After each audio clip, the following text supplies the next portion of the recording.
Arts council में 14वीं आलमी Urdu conference जो है वो इख्तिताम पजीर हो गई है। इस कॉन्फ्रेंस का मकसद ये था कि मुल्क के 75 साला जो तालीम, सकाफ़त, अदब और दीगर जो चीज़ें हैं वो अवाम तक पहुँचाई जाएँ, अवाम को उससे आगाह किया जाए। तो फैसल मेरे साथी एंकर यहाँ पर गए, उन्होंने इसको कवर किया। क्या माहौल था वो आपको हम दिखाते हैं। हम तो एक अपनी शनाख्त चाहते हैं। सालिम हो तो कीमत पाते हैं। कहीं तो चक्की मोटा पीसे, मैदा कहीं बनाए। आगाज़ गुफ्तगू का कुछ इस तरह से हो कि तारीफ़ उर्दू की हर तरह से हो।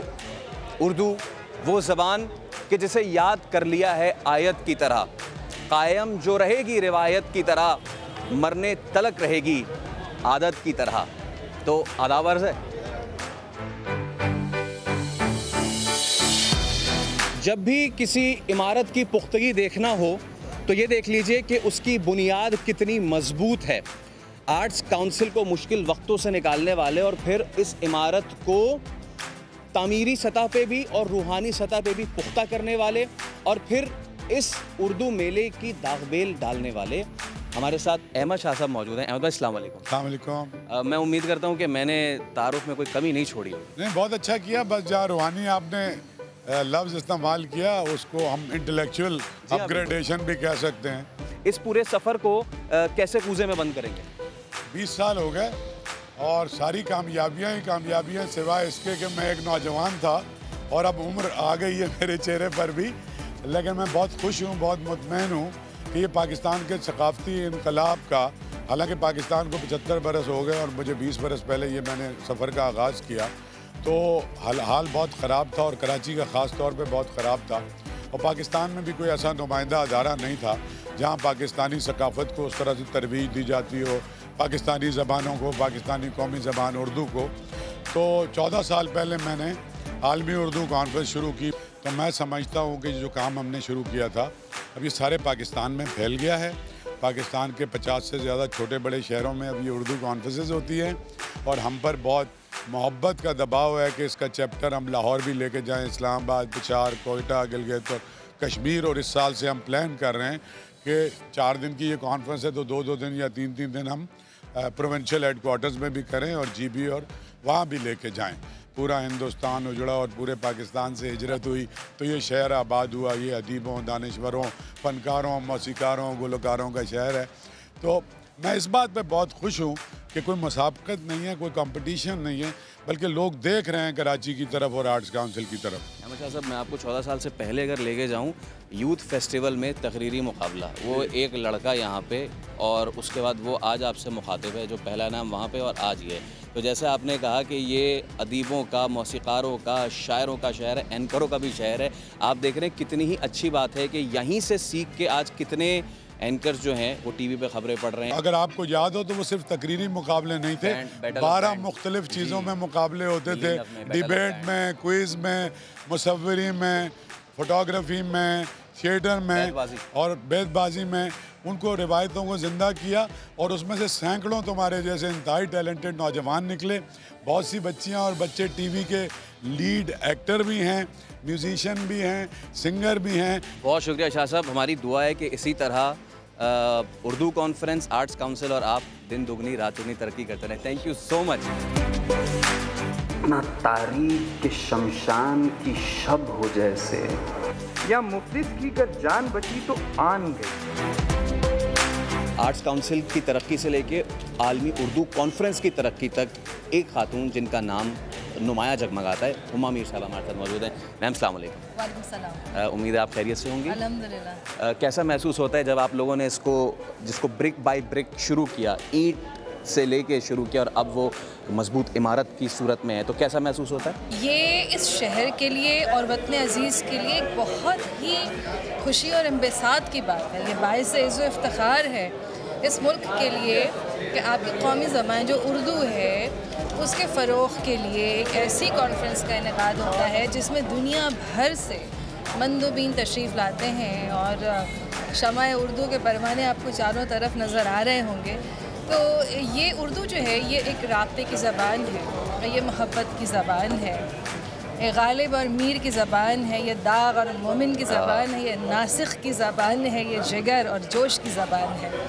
और हमारे पाकिस्तान में बाकी जो दीगर ज़बानें बोली जाती हैं उनसे भी उर्दू का बहुत रिश्ता है। और इस कॉन्फ्रेंस में आप देखिए कि उन ज़बानों के हवाले से भी सेशन होते हैं और शायरी की जो मुख्तलिफ़ असनाफ़ हैं उन पर बातचीत हो रही है। बच्चों का अदब है, रसाई अदब है, सब पे बात हो रही है। मीडिया के हवाले से सेशन है, सोशल मीडिया जो कुछ अरसे से बहुत ज़्यादा जिसकी अहमियत बढ़ती जा रही है। तो ये सारी चीज़ें इस कॉन्फ्रेंस में हैं और मुझे तो लगता है कि ये आलमी उर्दू कॉन्फ्रेंस जो है वो इस शहर का एक ताज जैसे होता है, वैसी उसकी अहमियत है। और लोग जिस तरह से मोहब्बत के साथ, जोश व खरोश के साथ आते हैं, शरीक होते हैं, वो इस बात का सबूत है कि ये शहर कराची इल्म दोस्त, फ़न दोस्त और सकाफ़त को उजागर करने वाला। आमिर साहब हमारे साथ मौजूद थी और जैसे कह रही थी कि ये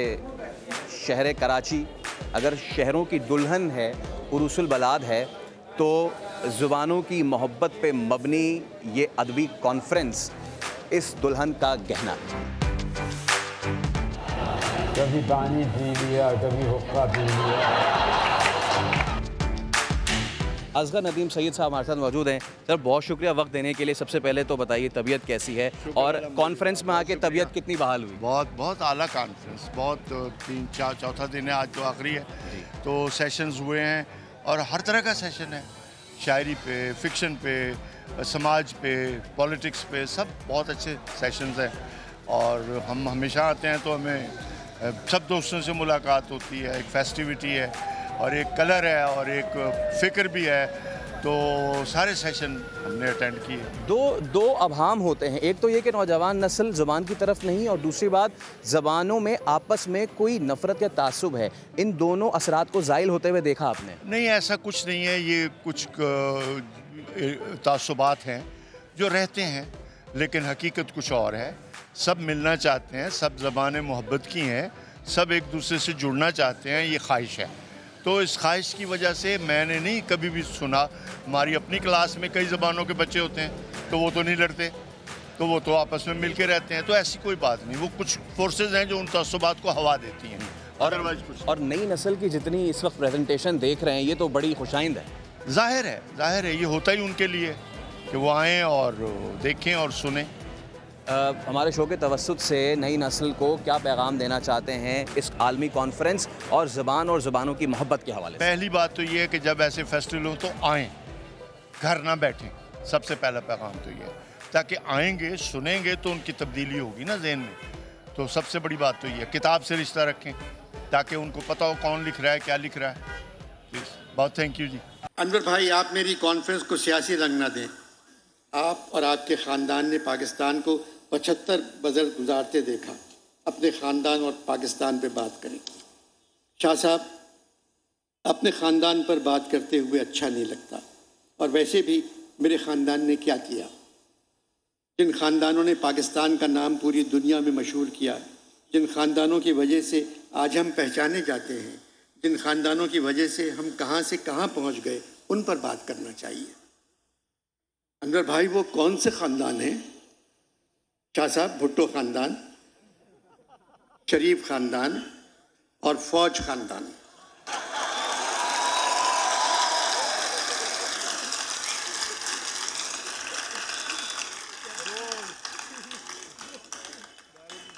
अनवर भाई, ये अदबी कॉन्फ्रेंस है, गुफ्तगू का ताल्लुक़ अदब से होना चाहिए। शाह साहब, आप हमारी फ़ौज का अदब करते हैं बहुत ज़्यादा, तो फिर इसका मतलब है कि फ़ौज का ताल्लुक़ है अदब से। अलीज़े, कहा यह जाता है कि ये कॉन्फ्रेंस, उर्दू कॉन्फ्रेंस, यहाँ तो बुज़ुर्ग मअम्मर अफराद और ये आते हैं, लेकिन आप यहाँ पे आई हुई हैं, तो जो यंग जनरेशन है उनको आप क्या पैगाम देना चाहेंगी?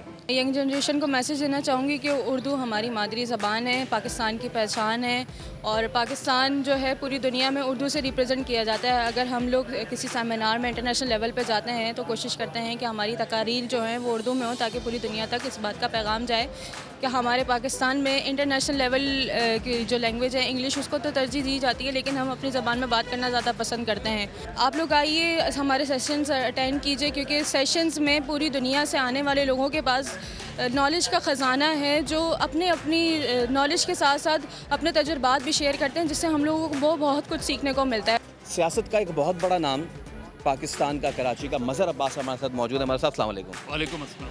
उम्मीद है खैरियत से होंगे। जी जी बिल्कुल। और यहाँ आके तो तबीयत वैसे हशाश बशाश हो जाती है। आर्ट्स काउंसिल एक ऐसी जगह है, एक ऐसे शहर में कि जहाँ बिल्कुल आउटलेट्स ही ख़त्म हैं, आप ना सिनेमा है ना कोई उस तरह की कल्चरल एक्टिविटी है। तो आर्ट्स काउंसिल ने पिछले 2 दहाइयों से इसको बिल्कुल बदल के रख दिया है।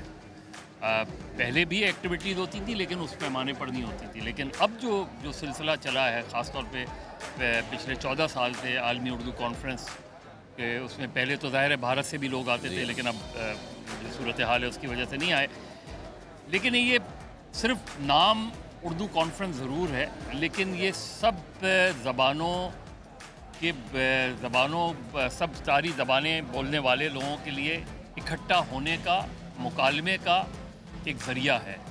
आपने यहाँ अभी थोड़ी देर पहले पश्तो सेशन भी सुना, इससे पहले सिंधी, हमारी सिंधी सकाफ़त के बारे में, बलोच सकाफ़त के बारे में, और सिर्फ सकाफ़त ही नहीं, सियासत भी, अदब भी, क्योंकि ये सब मिले हुए हैं, ये सब रिश्ते एक दूसरे से जुड़े हुए हैं। वो हम उनको अलग अलग कर लेते हैं, लेकिन अगर आप सहाफ़त में देखें तो सहाफ़त में अगर आप ज़बान के मामले में, चाहे वो लिखने वाली बात हो या बोलने वाली बात हो, उसमें अगर आप कहीं भी किसी भी तरीक़े से आपकी ज़बान में लफ्ज़िश होगी तो वो यकीनन नोट की जाएगी। तो मेरा ख़्याल है ये बहुत बड़ा प्लेटफॉर्म है। हमें शायद उसका उस तरीके से अंदाज़ा नहीं है कि 4 दिन की कॉन्फ्रेंस होती है, हज़ारों की तादाद में लोग मिलते हैं, बहुत से लोग यहाँ बुक स्टॉल्स भी हैं, सेशंस भी अटेंड करते हैं। एक बात जो आपको शायद टेलीविज़न पे नज़र नहीं आती हमें, वो ये कि मकालमे में तहज़ीब का ख्याल रखा जाता है। मकालमे के दौरान जो है वो दलील से गुफ्तगू होती है, चीख व पुकार आपको नहीं किसी सेशन में नहीं नज़र आएगी, सख्त से सख्त सवालात भी होते हैं, और अगर कहीं किसी ने कोई इस तरह का सवाल किया तो उसको रोकने वाले भी होते हैं कि तहज़ीब के दायरे में रह के सवाल करें। तो मेरा ख़्याल है ये बहुत अच्छा प्लेटफॉर्म है, ख़ास तौर पे यंगस्टर्स के लिए।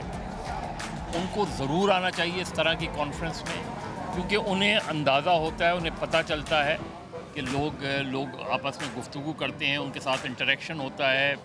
अदीब हैं, शायर हैं, पॉलिटिशियंस हैं, जर्नलिस्ट हैं, लॉयर्स हैं, हर शोबा ज़िंदगी से ताल्लुक़ रखने वाले लोग यहाँ आते हैं। तो मेरा ख़्याल है ये ही कराची का, बल्कि पाकिस्तान का सबसे बड़ा अगर मैं इवेंट कहूँ तो ये गलत नहीं।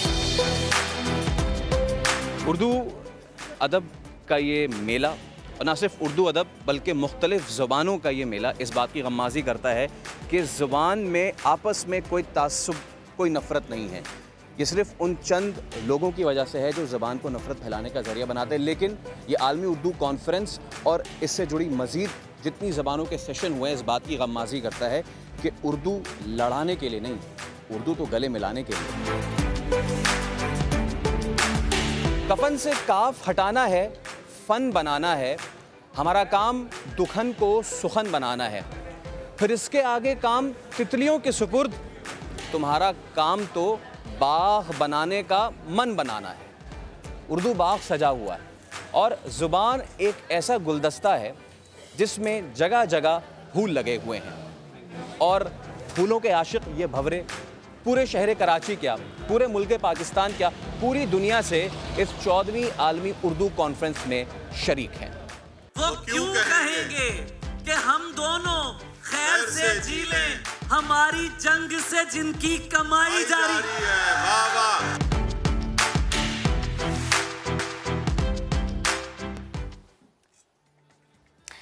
ज़बरदस्त फैसल। यकीनन मैं एक चीज़ ज़रूर ऐड करना चाहूँगी, जैसे आप बार बार जिक्र करते हैं ना उर्दू ज़ुबान का या मुख्तलिफ दीगर ज़ुबानों का। मैं कहती हूँ कराची वो ज़मीन है जहाँ पर आपको हर ज़ुबान मिलती है, और हर ज़ुबान की, जैसे हम कहते हैं ना कि एक अलग ही बैकग्राउंड है, और आपने कितना इंजॉय किया होगा यहाँ पर। अच्छा महक, पता है बात क्या है कि ज़ुबान को किसी ख़ित्ते से जोड़ देना एक बड़ी गलती होती है, क्योंकि ज़ुबान बोली कराची में जाती है, है। ज़ुबान बोली कराची में जाती है, लेकिन इसकी तरवीज लाहौर में होती है। और जिन बुनियादों पे नफ़रतें बोई गई हैं दो शहरों या दो खित्तों में रहने वालों के बीच, उनको भूल जाना चाहिए।